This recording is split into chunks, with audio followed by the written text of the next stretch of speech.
With me right now is Mr. Eli Santos of the EVP and COO of PhilHealth. We just had our meeting upon the instruction of the speaker, PhilHealth about dun sa medicine para dun sa mga dialysis patients. Well, right now, everybody knows na sagot na ng PhilHealth yung entire year session ng mga nagpapa-dialysis. Ang problem na na-encounter nila ngayon, yung vaccines, yung shots after every session, wala silang mga shots. So kung kani-kanino sila pupunta sa mga congressman, mayor, senador, humihingi na vaccine. Little did we know, kasama na pala dun sa package ng PhilHealth na 2,600, right? Kasama na doon. Pero may mga hospital kasi, may mga facilities, mga dialysis center na walang gamot. So ang gagawin ngayon, pinag-aaralan namin at PhilHealth is saying that to give them 1 month as per the instruction of the speaker. Kasi kaya natin na-brought up ito, may mga lumapit sa office of the speaker na may mga diabetic, problema nila yung gamot. Lagi daw lumalapit sila sa congressman, mayor, senador. To solve this problem, ang gagawin ng PhilHealth, idodoble na lamang yung 2,600 na package for dialysis, gagawin ng PhilHealth na 5,200 para all in. Para wala nang ika-cash out yung mga diabetic, yung mga nagpapadialysis, wala na siyang ika-cash out. This one, what the PhilHealth will do, tataasan na lang ngayon yung package nila from 2,600 to 5,200 pero all in na. Pati na yung injection. So, wala nang i-out yung mga nagpapadialysis. So, yun ang gagawin, ayusin lang ng PhilHealth yung mechanics for the next 30 days. Titignan na nila ngayon kung paano anong gagawin. Pero kakayanin naman daw na sasagutin na ng PhilHealth yung mga gamot. Kasi yun ang pinaka-importante every session. After every session, may injection. Ngayon, meron pang isa na sinasabi itong PhilHealth. Kasi ngayon, yung mga deductions para napakaliit lang. Ang gusto naman ni Speaker Romualdez, baka pwedeng gawing sa total bill ng isang pasyente, whether private ka, government hospital, itapyasan ng 10%, bigyan ng 10% discount ang lahat ng miyembro. Hopefully by next month, wala na talaga i-cash out ang mga nagpapadialysis, lalo na yung mga 3 times a week. Kasi ngayon, kailangan nila bumili ng mga vials sa butika, dadalhin nila doon sa dialysis center para injection sa kanila.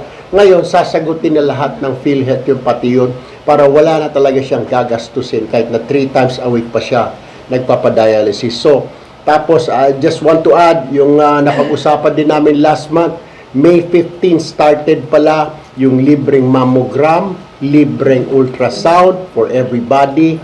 Nandoon na sa konsulta package. Pag gusto mo magpamammogram or yung beneficiary mo, pumunta lang kayo sa website ng PhilHealth at makikita nyo kung saan mga hospitals. May mga private hospitals tayo na accepting this konsulta package. Libre yung mammogram, libre yung ultrasound. Speaker Martin Romualdez and po sa effort ng ating mahal na Congressman Erwin Tulfo, naglabas po ang PhilHealth ng improvement for enhancement ng konsulta package. And based po sa instruction na sinunod po natin is ngayon covered na po under konsulta itong ultrasound, breast ultrasound and mammogram. And aside from that po, nag-increase din po tayo ng capitation per person. So ngayon po ang ni-reimburse ng PhilHealth through konsulta is 1,700 per person. So nag-increase tayo niyan from sa private sector po from 750 to 1,700. And sa public facilities from 500 to 1,700 po. Dahil din po ito, again, sa efforts po na ating mahal na speaker and ating Congressman Erwin Tulfo po. So, let me just add there, kasi may mga packages ngayon sa mga mammogram, ultrasound, yung mga diagnostics na nasa around 2,000 plus sa mga sikat na mga hospitals dito sa NCR. So kung yung sa PhilHealth, 1,700, it covers just about everything. Sa mga ordinary hospitals, sa mga private, covered na yun. Ganun lang yung presyo nila. Yung 1,700 na yun para sa mammogram, ultrasound, etc. Covered na ng PhilHealth. Opo. So this started when? May 15? Na-implement po natin ito last May 15, 2024. However, yung coverage po ng 1,700 kong na capitation is January 1, 2024. So yung mga private hospitals po natin, facilities and government, makaka-avail po dito po itong 1,700 starting January 1, 2024. Dun sa process. So ano po yung covered or kasama doon sa buong package? Ano ba yung pag magdadialysis ka, ano po yung nangyayari? Ano yung mga binibili dati ng pasyente na sagot na ng PhilHealth ngayon? They've heard. So, lahat po ng gamot na ginagamit po sa hemodialysis po is covered po ng PhilHealth and at 2,600 pesos per session. So, ngayon po, through the efforts of Kong Erwin Tulfo, ang PhilHealth po ay pag-aaralan yung pag-increase po nito to 5,200 po. Pag-aaralan po and binigyan po kami ng 1 month po na pag-aaralan po ito. And then, i-cover na po natin lahat. Ang goal po natin, yun po ang directive sa atin ni Kong Erwin Tulfo, ang goal natin is wala na pong out of pocket itong mga dialysis patient po. Sir, ilan pong gamot yon? And then, what happens po ba pag dinadialysis? Kasi ang alam ko lang, upo lang sila, tas may tubes, ganun lang. But what really happens when someone undergoes dialysis? And how many po yung gamot na yon na dati binibili na lang?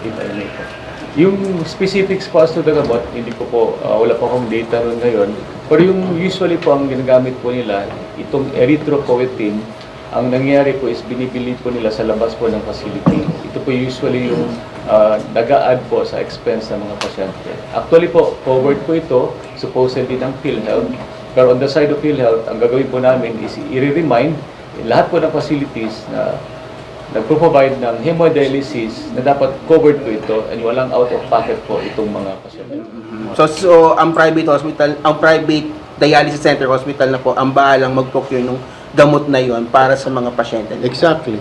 Para hindi na yung pasyente ang bibili. Kasi right now, yun ang problema kung kani-kanila lapit. Kala congressman, kala mayor, kala governor, para pambili lang ng gamot. Tapos yung other thing pa na yung pag-aaralan nila ngayon, yun medyo mahirap-hirap yung 10% na ibabawas sa discount sa bill mo na i-deduct. So dapat ang nakikita namin, i-present mo na kaagad na gagamit ka ng PhilHealth pag na-accept ka, tapos babawasan ng 10% yung hospital bill mo. Sa clarification lang, yung buong taon na session ng dialysis, ilang session yung sabot ng PhilHealth? How many sessions? 156.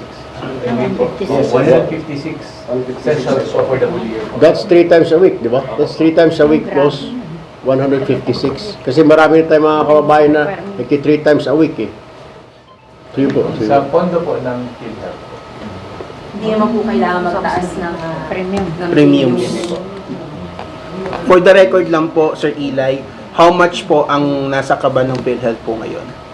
Yung current na assets po ng PhilHealth ngayon, para lang po ma-assure ng Pilipino na may sapat na laman po ang PhilHealth. Go ahead. Sir, question lang. Kasi during the past hearing, lumabas ng 173 billion pesos po yung excess funds mula doon sa contributions ng PhilHealth. Bukod pa po ito doon sa government subsidy.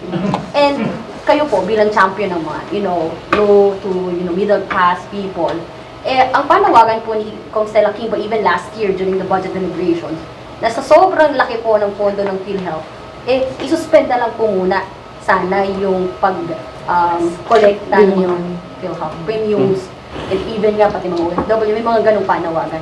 Kamusta po, sir, yung ating napag-uusapan po ba ito with PhilHealth and Sir Eli? Ano po yung... Initially, dun sa first meeting namin, nakiusap ang PhilHealth, wag namang bawasan o wag namang itigil yung contributions. Pero, kaya nga ito, nakakagawa sila ng paraan right now, libre na yung mammogram, libre na yung ultrasound. Ngayon, pati yung doblehin yung hemodialysis.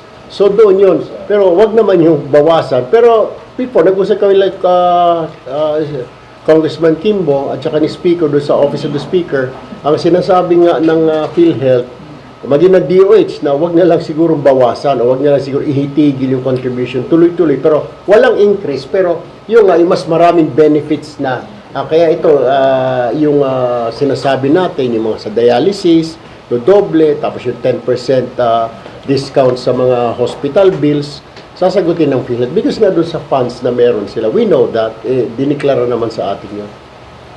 Go ahead Kong. How much do you have that you're asking? I may from ang total assets po ng PhilHealth as of 2023 is 589.5 billion. So, nearly a trillion po ang pondo ng PhilHealth if included po yung reserve funds. Tama? Yung 463 is part of the 589. Ayun. The Philippines kanina and there's may utang pang PhilHealth so they're on process they're paying yung mga utang lalo na yung iba pa nga may mga COVID pa sa COVID so malaki pakinggan pero hindi ganoon talaga kalaki siya kaya nga yung sinasabi ni Kong Stella maganda sana I mean na wag na muna mag-contribute or bawasan hindi po pwede siguro contribute tuloy-tuloy pero gagawa tayo ng paraan na para mas magamit mo yung PhilHealth card mo mas marami ka mapapakinabangan kaysa sa former administration, limited lang masyado, di ba? Tapos ngayon may universal healthcare loan na dapat talagang magamit mo sa sagad-sagaran yung PhilHealth na yan. Yung, kasi 5% po tayo ngayon per year. Tingin nyo yung pwedeng kayang ibaba, kumbaga, yung pinag-aaralan ninyo. Kasi you already mentioned na pinag-aaralan nyo po na i-decrease pa yung collection per year. Hanggang mga anong Yung possibility po ko, Decrease. anong level yung pwedeng i-decrease po is wala po akong data ngayon kung ano po yung projection natin dito ko. But definitely on the side of increasing the benefits, nakaprogram na po income dahil din po sa direct Siguro, niyo po. siguro sa decrease, pag-uusapan ng committee yun. Kasi sila din magiging resource persons noon, pag-uusapan. Pero definitely, I mean, sino bang may ayaw na bababaan yung contribution. Lahat naman tayo, pati ako nag-contribute dyan. Di ba? Mas maganda kung mas maliit. Lalo sa mga kababayan natin na mahihirap because they can use that money somewhere else. Yung magiging deduction or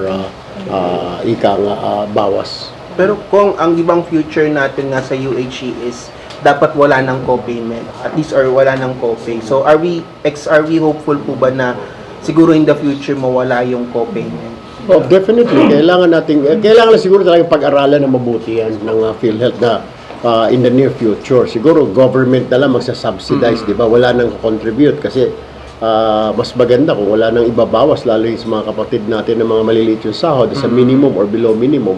Mas maganda. Siguro pag-aralan natin, pagbukas ng session, I will talk to the Committee on Health kung titignan kung yung minimum or below minimum ka, huwag ka na magbayad, di ba? Huwag ka na magbayad for now. Para makasave naman. Ngayon, kung medyo above minimum wages ka, tingnan natin. Pero with discount na siguro, bawas na. Sir Eli, clarification lang na tanong.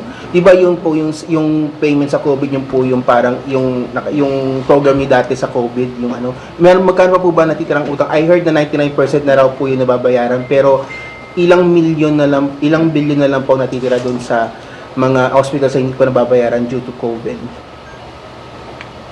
I do not have the data right now as to the status of unpaid COVID claims. And we'll provide the office of Kong Erwin.